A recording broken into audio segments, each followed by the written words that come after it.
more things which I want to tell because सिर्फ spirit और guidance करने से ज्ञान नहीं मिल सकता. There are many other things. I will also give my personal tips how I able to secure 10 crore monies in a span of 3 years by taking over. तो 3 साल में मैंने 10 crore मनी सिक्योर किया अभी तक. तो उसमें क्या चीज़ है और कैसे मैंने फंडिंग एजेंसी को टारगेट किया. एक फंडिंग एजेंसी को टारगेट करते हो तो उसको हर चीज़ आपको पता होना चाहिए. उस फंडिंग एजेंसी में डायरेक्टर कौन है, उसका एडिशनल डायरेक्टर कौन है, उसका डिवीजन क्या है, कितने डिपार्टमेंट्स है, उसकी फंक्शनिंग कैसी होती है, रिव्यू कैसे होती है, social media, all those things you need to plan. Then only that उसको फंडिंग को अंडरस्टैंड करना है किस चीज़ के लिए पैसे देते हैं, कैसे इसका पैसे निकाल सकते हैं और ऐसे सोचा.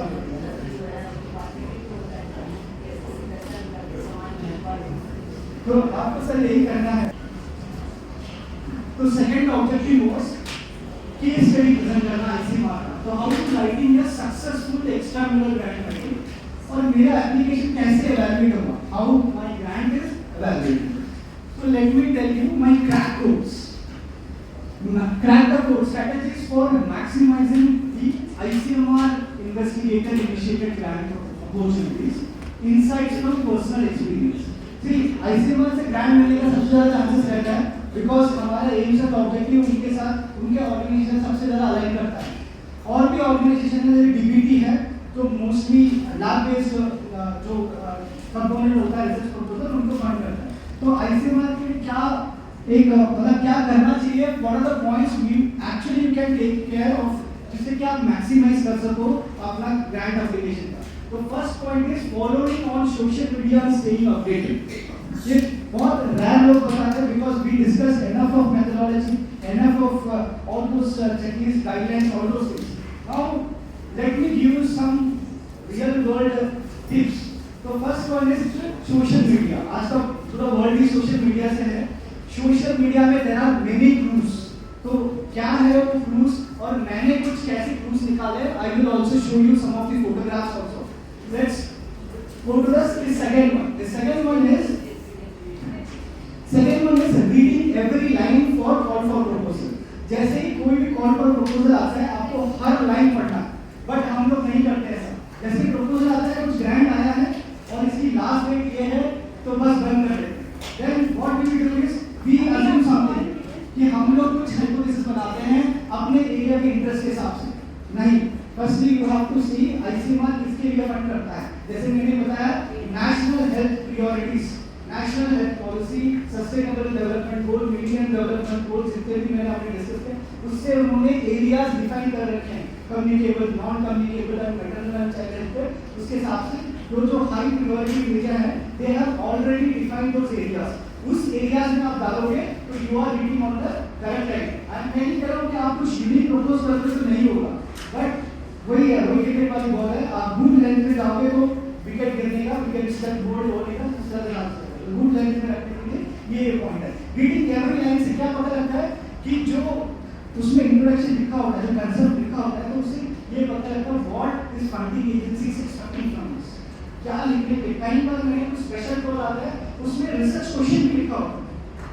मैंने रिसर्च क्वेश्चन लिख के दे रहा है बंदा, you know. So all those things are already there. You often ignore this. तो रिसर्च क्वेश्चन भी ऑलरेडी लिखा हुआ है. आपको बस थोड़ा सा कस्टमाइज करना है आपके स्टडी सेटिंग और ज्योग्राफी के हिसाब से और फिजिबल एक मेथोडोलॉजी बनाना है ना. So this is reading every line for call for proposal. Then understanding the administrative sector by division. ठीक है, अभी मेरे को इवन अभी कोई भी फंडिंग एजेंसी है वो कैसे काम करती है, उसकी कैसे डिवीजन है, उसका एडमिनिस्ट्रेटिव सेटअप कहीं भी किसी भी ग्रांट राइटिंग बुक में नहीं पता है बट दिस एक्चुअली वर्क्स.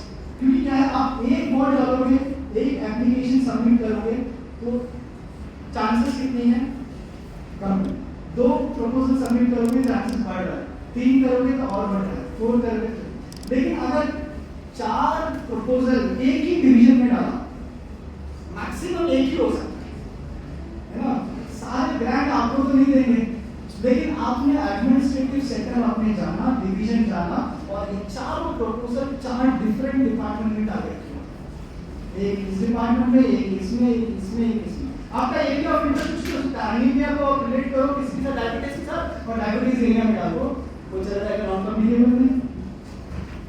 वही दूसरा चीज जो है इन्फेक्शियस डिजीज के साथ डाल दो, उसमें चला जाएगा, और उसमें मैटरनल के साथ ट्रीट कर दो, एडोलेसेंट के साथ ट्रीट कर दो, तो डिफरेंट डिवीजन के पास चलते हैं। एरिया भले ही क्लीन है, ऐसे हमारे काफी सारे डिवीजन है। आप वेबसाइट में जाएंगे तो एडमिनिस्ट्रेटिव सेटअप कितने डिवीजन है, उनके क्या क्या रोल्स एंड रिस्पांसिबिलिटी और उनका नेम तक होता है, तो you can actually follow all those tips also. This actually helps how I tell you. Then multiple proposal in different division. सबसे पहले तो मल्टीपल प्रपोजल मैंने बताया, अगर एक बॉल कराओगे तो एक ही विकेट होने का बहुत कम प्रोबेबिलिटी है। 6 बॉल करा के एक विकेट एक्सपेक्ट करना ज्यादा अच्छा है, तो 6 तो बहुत एम्बिशियस हो गया, जितने में बहुत एफर्ट लगता है। You can go with 2, 2 is better than 1, 3 is better than, तो इस तरीके से आप मैक्सिमाइज कर सकते हो। Then we can do the taking snapshot of application from pages. हम क्या करते हैं, हमने देख लिया, सारे लाइन पढ़ लिया, चलो किसी ने पूरा प्रोस्पेक्टस पढ़ लिया, लेकिन वो जो पोर्टल है वो हम लास्ट डे में खोल रहे हैं या एक हफ्ते पहले खोल रहे हैं, और उसके बाद जैसे पोर्टल देखते हैं और शॉक, ये तो कुछ और ही है, बंद करके रख दिया, बिकॉज हमने उसको देखा ही नहीं पहले। हम कुछ अलग फॉर्मेट बनाया और अंदर आपने ऑनलाइन प्लेटफॉर्म खोल के देखा फॉर्मेट ही कुछ अलग है। आपने एक common methodology traditional method use किया, वहां पे पूछ रहे हैं हर ऑब्जेक्टिव के लिए मेथोडोलॉजी, आपने तो एक ही मेथोडोलॉजी बना रखी है सारे ऑब्जेक्टिव के लिए। अब क्या है, कॉपी पेस्ट कर रहे हो, क्वालिटी दोगे, हरीनेस में आप सबमिट कर रहे हो, है ना। आपने कितना एफर्ट डाला, 2 महीने आपने प्रिपेयर किया, सबसे आपने कोलैबोरेट किए, कितने सारे कोड इन्वेस्टिगेटर को परेशान किया, कितने सारे लिटरेचर रिव्यू किया, ऑल दोस एफर्ट्स, और सारा कुछ सिर्फ इतने चला रहे क्योंकि आप वो फॉर्म को ठीक से आपने देखा।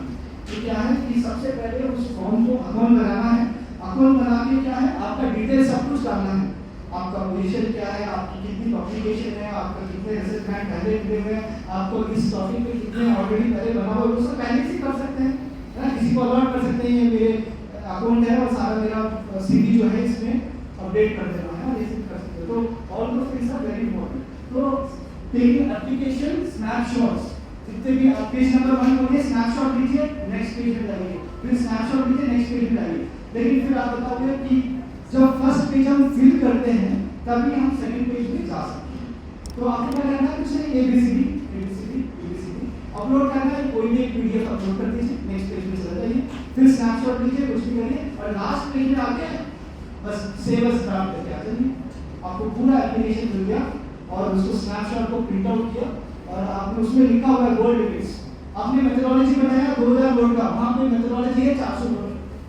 तो इन हरीनेस body will do cut paste quality poor, अपने बहुत इंपॉर्टेंट थिंग प्लानिंग नहीं कर।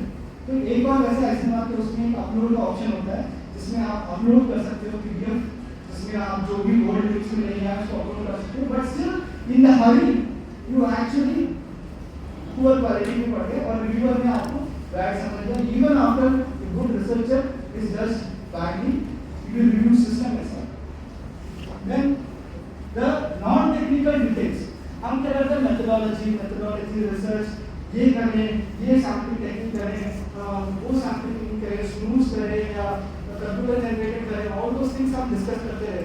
लेकिन हमने ये नहीं सोचा कि इसका एक्सपेक्टेड आउटकम कैसे लिखना, कि उनके जो नेशनल प्रायोरिटीज है उसके साथ ये हमारा ऑब्जेक्टिव कैसे अलाइन करना है, ये लिखना है। सपोज ट्राइबल हेल्थ केयर में काम कर रहा हूँ, तो मैं लिखूंगा यूनिवर्सल हेल्थ कवरेज और नेशनल हेल्थ पॉलिसी में लिखा हुआ है, डॉक्यूमेंट में एक्सपर्ट कमिटी ने रेकमेंड किया है जब भी आप प्राइमरी हेल्थ केयर स्ट्रेंथन करो तो मोस्ट वल्नरेबल पॉपुलेशन से स्ट्रेंथन करो, ट्राइबल पॉपुलेशन से स्ट्रेंथन करो।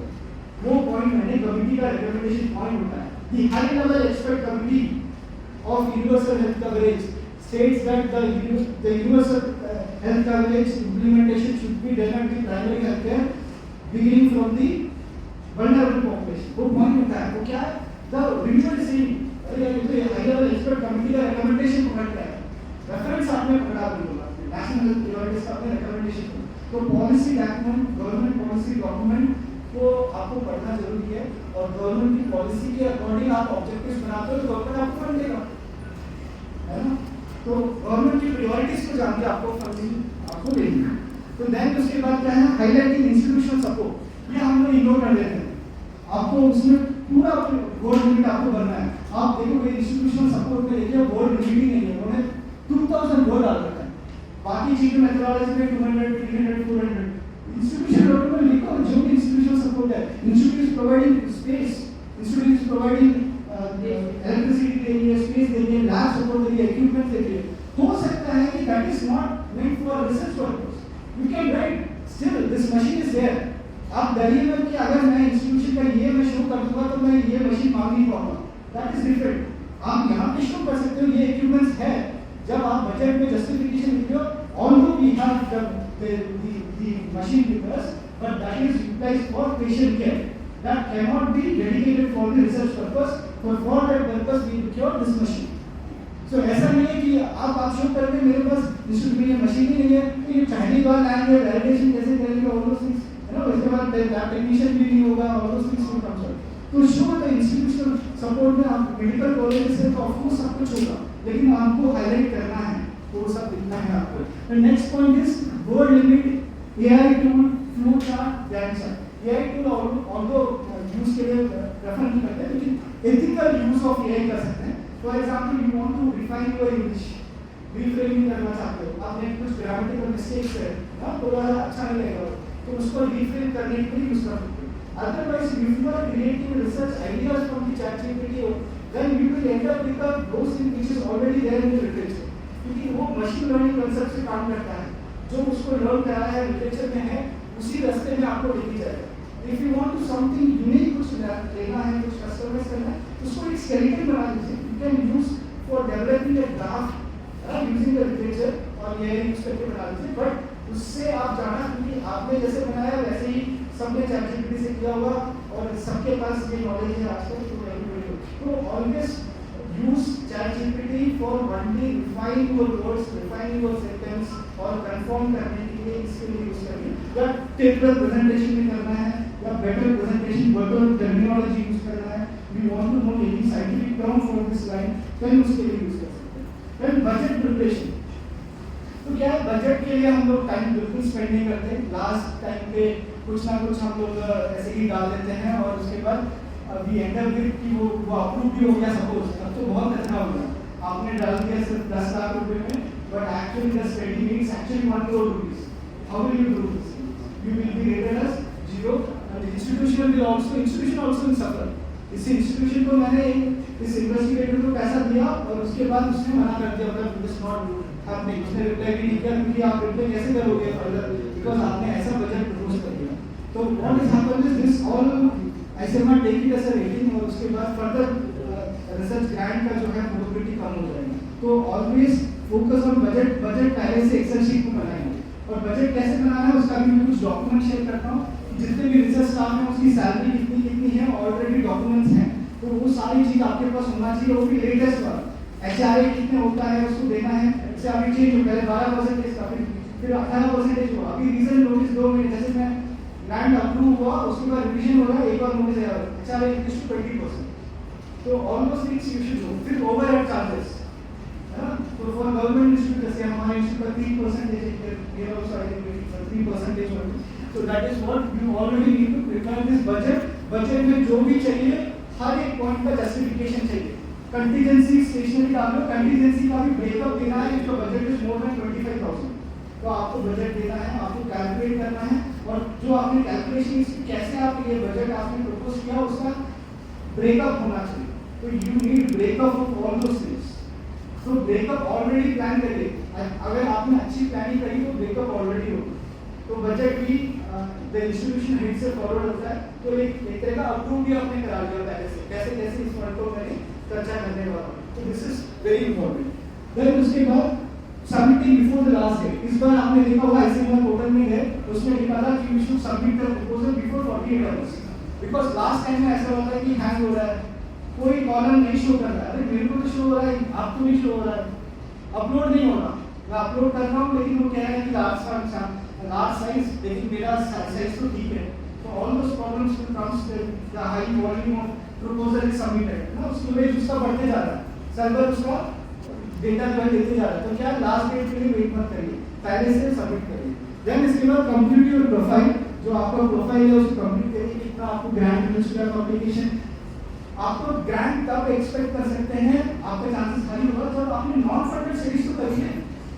नॉन फंडेड स्टडीज आपने किया होगा तो वो सब सबमिट करिए, वहाँ पे उसको रिकॉर्ड करना पड़ेगा, है ना। तो इफ यू आर कंडक्टिंग, मतलब आप नॉन, जैसे आपको फंडिंग नहीं मिली तो डोंट डिसअपॉइंट, आप नॉन फंडेड उसको स्मॉल स्केल में करिए, within the institution it's less sample size, you publish this and then upload this and you say I have the previous work, उसमें previous work कितना किया उसका भी कॉलम है, तो you need something to show that I am इस subject में मैं इतने साल से काम कर रहा हूँ, this are my publication। अब publication आपको पता है you are strengthening your CV and you are maximizing your chance of getting the grant selection, that is the, these are the some tips। जैसे इसमें ओवरव्यू लिखा हुआ है, well circumscribed, time bound, all those things. Now ICMR जो है 4 category में research को classify करता है। This is very important. क्या है कि हम लोग इसको पढ़ते नहीं और उसके बाद लास्ट टाइम में वो पूछता है प्रपोजल सबमिट करने से पहले इस 4 में से एक को चूज करिए। अब आपने डाल दिया मेरा डेवलपमेंट लग रहा है, आपने डेवलपमेंट में डाल दिया। डेवलपमेंट में सबसे ज्यादा प्रपोजल इंडिया में सबसे ज्यादा प्रपोजल डेवलपमेंट रिसर्च में, क्योंकि इसमें medical, non medical, IITs, all those people, development of new screening test, screening tool, all those people, जितने भी इंस्ट्रूमेंट्स डेवलप हो रहे हैं, जितने भी नॉन मेडिकल कैटेगरीज में आप घुस गए, है ना। तो if you are very strong, आपको लगता है नहीं, आप अगर आप कोलैबोरेट कर रहे हो, स्क्रीनिंग टेस्ट बना रहे हो, एनीमिया का, थैलेसीमिया का बना रहे हो, आपने कोलैबोरेट किया है और आपके पास है अच्छा सा, तो then you can actually collaboration, ICMR loves collaboration, multidisciplinary unit भी उसी से कोलैबोरेशन की स्कॉलरशिप कोलैबोरेशन। तो डेवलपमेंट रिसर्च में आपको चूज करना पड़ेगा। If you are thinking about descriptive research तो उसको छोड़ दे, बिकॉज़ डिस्क्रिप्टिव रिसर्च में आप टाइम वेस्ट मत करिए। Descriptive research is basically when you are describing a disease in terms of time, place and person, मतलब प्रेवलेंस डिजीज और prevalence of this disease, they are not at all interested of this, because अगर आप prevalence देख रहे हैं तो pan India लेंगे, लेकिन पैन इंडिया के लिए देखेंगे why I will do pan India survey with you, I will involve some national agencies, है ना, जो कि अभी तो एक छोटे से एजेंसी की तरह आपको मैं पैन इंडिया की पूरी प्रेफरेंस देना है, तो बहुत इंपॉर्टेंट स्टडी है, किसी एजेंसी को दूंगा, एक पर्टिकुलर जैसे टीबी पे नेशनल स्टॉक रिपोर्टर्स को मैं दूंगा,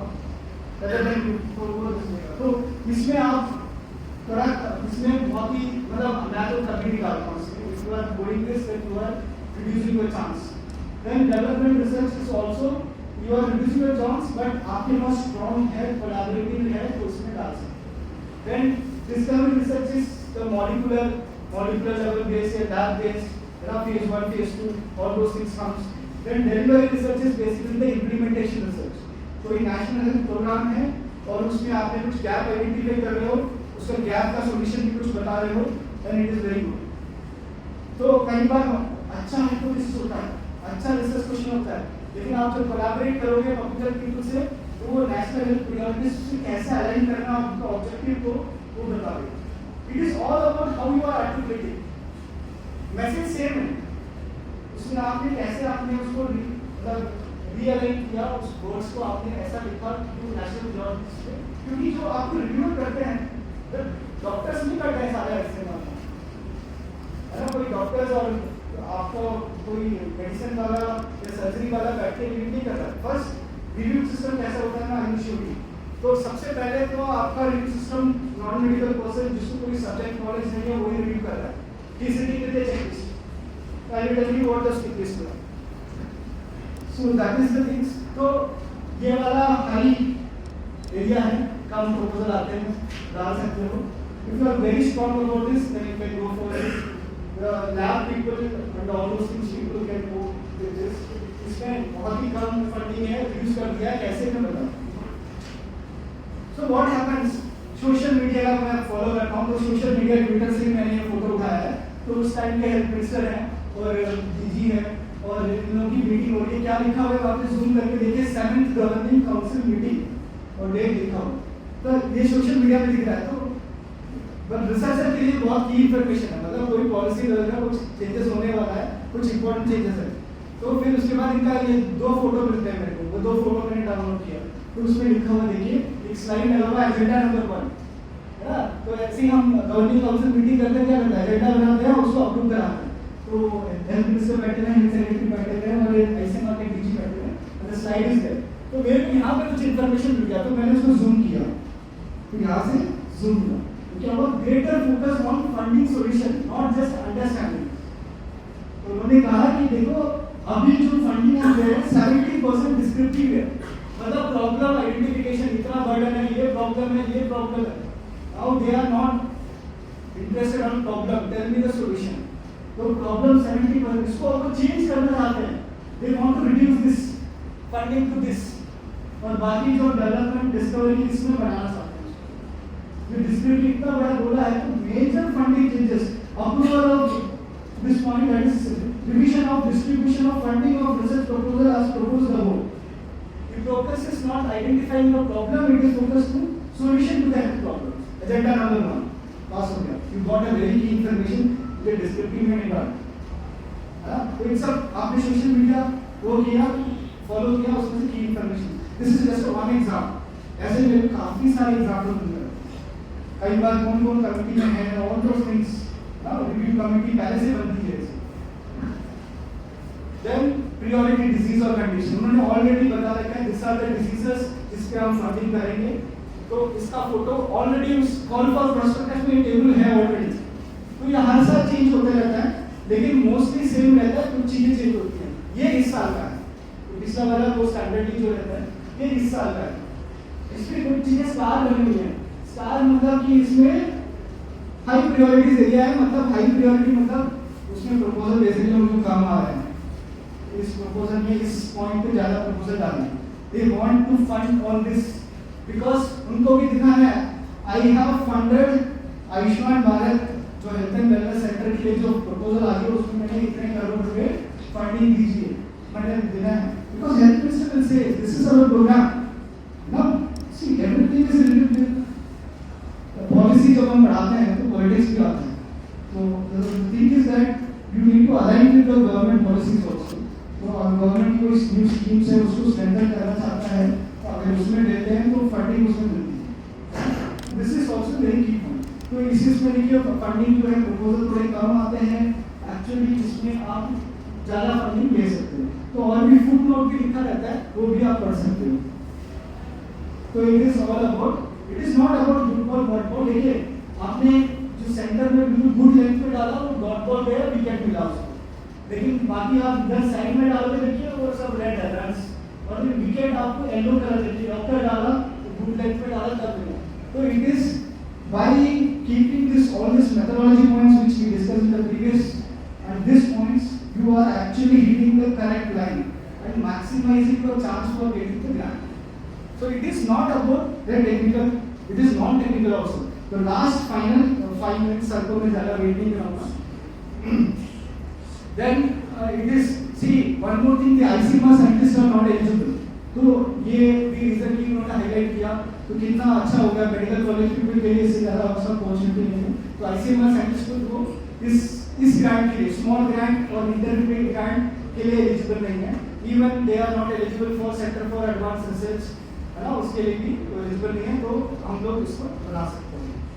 देन ये सारे आपको नोटिफिकेशन वेबसाइट में, तो सुबह सुबह आते हैं ICMR के वेबसाइट को, मेरा टिपिकल है क्या कोई, अब तो मैं ICMR में बंद कर दिया बिकॉज मेरा लिमिट जो है खत्म हो चुका है, तो I shift to some other international agencies जहाँ से मैं बना रहा। तो मैंने यही काम मैंने अब दूसरे फंडिंग एजेंसी के लिए करना स्टार्ट किया है, ऑलरेडी आई सिक्योर फंडिंग, अभी मैं 2-3 और कर रहा हूँ ऐसे। देन आपका प्रपोजल EPMS से होता है, EPMS में आपको अकाउंट बनाना है, और सिर्फ आप नहीं, आप जो इन्वेस्टिगेटर है उनसे भी बनवाना है, और उनका भी CV अपडेट कराना है, बिकॉज टीम का CV इंपॉर्टेंट है, बहुत इंपॉर्टेंट है। आप नहीं हो, maybe you are early career researcher, मैं सिर्फ एक असिस्टेंट प्रोफेसर हूँ, मेरे पास इतना एक्सपीरियंस नहीं है, इतनी स्टडीज नहीं है, लेकिन मेरी टीम में सीनियर पीपल हैं जिनके पास काफ़ी अच्छा पब्लिकेशन है, तो they also play a very huge role. तो उनको इंक्लूड करिए, सीनियर पीपल को इंक्लूड करेंगे, आपका CV स्ट्रेंथन होगा। So always allow to collaborate. Then this is the EPMS portal जिसमें आपको रजिस्टर करना है और सारा अकाउंट बनाना है। Now comes to this are snapshot जो मैंने लिए हैं फॉर्म कैसे कैसे भरना है। Now comes to the scoring criteria, last 5 minutes। तो ये है 2 इंडिपेंडेंट रिव्यूअर जो होते हैं, वो आपके प्रपोजल को रिव्यू करेंगे। और ये स्कोरिंग का पैटर्न है। अब ये चेंज हो गया है, ये पुराना वाला बता रहा हूँ और चेंज वाला भी मैं दिखाता हूँ। इसलिए पुराना वाला दिखा रहा हूँ जिससे कि you can understand. Now see the first point, rationality of the project. Is this likely to solve your priority problem? ये बताया ना, प्रायोरिटी है, प्रायोरिटी नेशनल हेल्थ प्रायोरिटी, तो उसके लिए 20 marks. Do you need research methodology knowledge for this point? Research methodology में है कोई नहीं चांसेस, अगर इसमें चाहिए तो इस पॉइंट को लिखने नहीं चाहिए। Second point, possible impact. It is likely to have impact on health outcomes. इसके लिए भी हेल्थ रिसर्च मेथोडोलॉजी और all those statistics you need, no 40 marks you got. The third one is novelty and innovation. Is the study developing or testing a new idea? For this also you don't need methodology and sample size, all those things. 60 marks you got. So if you are got in the 60 marks, you will be shortlisted for the project review committee. अब actually project expert के पास जाएगा। तो 60 marks तो आपने research methodology पढ़ाई उससे ले लिया। The next point is methodology. Methodology के लिए 20 marks. तो सुबह से जो हम लोग पढ़ा रहे हैं, that is for carrying only 20 marks. But you prepare your proposal entire month, you work on for this 20 marks. Then how can you earn the marks? तो आपको क्या है, थोड़ा सा strategy approach, you need to change the approach. The next point is implementation strategy. Is the study feasible in a timely manner? इसके लिए भी थोड़ा बहुत मेथोडोलॉजी नॉलेज चाहिए, बट स्टिल नॉट अ काफी इतना नहीं चाहिए। तो जैसे कुछ इंटरवेंशन सर बता रहे थे, उसको हम डिस्कशन के साथ हम लोग फिजिबल और बना रहे थे, तो ऑल दोस थिंग्स। तो मेथोडोलॉजी एक्चुअली कैरीज 20, लेकिन अभी इसमें चेंजेस आ रहे हैं। What is the change? So this is 2024 2020 2020, this is 2025। यहाँ पे मेथोडोलॉजी 20 से 30 कर दी। ऐसे हमारे को इनपुट्स मिला, पर मेथोडोलॉजी में तुम ध्यान ही नहीं कर रहे हो, you need to focus on methodology. So they have increase the methodology. तो इससे research methodology workshop this need of the hour 30 marks का आप इसमें से गेन कर सकते हो। तो 30 marks, then implementation requires also somewhat methodology knowledge. तो here you actually got 45 marks, but still there are many marks. You see 55 marks, 55 marks is completely non technical. So this is very important। क्योंकि क्या है, जो reviewer है उसको तो scoring sheet से बैठा है, और वो है नॉन मेडिकल पर्सन, आपने मेडिसिन में लिखा, उसको मेडिसिन का कुछ नॉलेज नहीं है उसको, सिर्फ ये उसको पता है कि ये गवर्नमेंट की हेल्थ प्रायोरिटी है, 20 नंबर दे देगा है, नहीं तो आपको 0 मिल जाएगा, तो 2 मिल गया। तो दैट इज वेरी इंपॉर्टेंट, है ना।